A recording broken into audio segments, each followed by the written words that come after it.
आत्मीय भक्तजनों सप्रेम जय श्री हरि। सिकंदर भारत विजय पर जब निकला तो उसके गुरुजी अरस्तु ने बोले कि बेटा भारत तो जा रहे हो, वहाँ से 2 चीज़ ले आना मेरे लिए उपहार में। पहला तो गीत, दूसरा कोई सम। सिकंदर जब भारत से लड़कर वापस लौटने लगा तो उसने अपने दूत ओनेक्रिटस को भेजा एक संत को पकड़कर लाने के लिए। उस एरिया में बहुत चर्चित संत थे दंडे स्वामी, कुछ लोग दंडायन भी कहते हैं।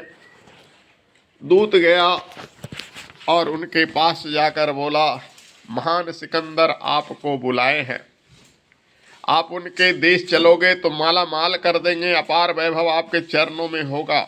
अपनी सहज मुस्कान में हंसते हुए मुस्कुराते हुए दंडी स्वामी बोले, अरे मूर्ख दूत, हमारे लिए रहने के लिए सस्यामला भारत की पवित्र भूमि है, पहनने के लिए बलकल वस्त्र है, पीने के लिए गंगा जल है, खाने के लिए 1 पाव आटा ही हमारे लिए काफ़ी है। हमारे पास संसार की सबसे बड़ी संपत्ति है आत्मा रूपी धन। इस धन की दृष्टि से तुम्हारा दरिद्र सिकंदर हमें क्या देगा, जो खुद दरिद्र है, धन की लोलुपता में दूसरे देश में भी आकर मार काट कर रहा है। शक्ति एवं संपत्ति के दर्प में चूर सिकंदर सैनिक की वार्तालाप सुन रहा था और विस्मित हो गया।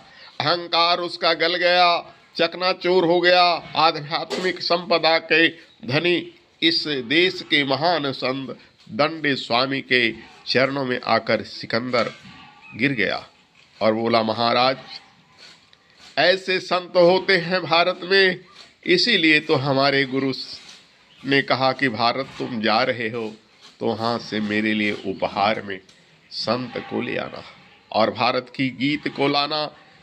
भारत की गीत में वो प्रेम है, वो धर्म है, वो मर्म है जो मेरे गुरु जी जानते हैं। अब तो संत तो जाना ही नहीं चाहते हैं, तो मैं कहाँ से ले जाऊं। और गीत तो उस वक्त रिकॉर्डिंग का ज़माना ही नहीं था जो रिकॉर्ड किया जा सकता। सिकंदर यूं ही चला गया।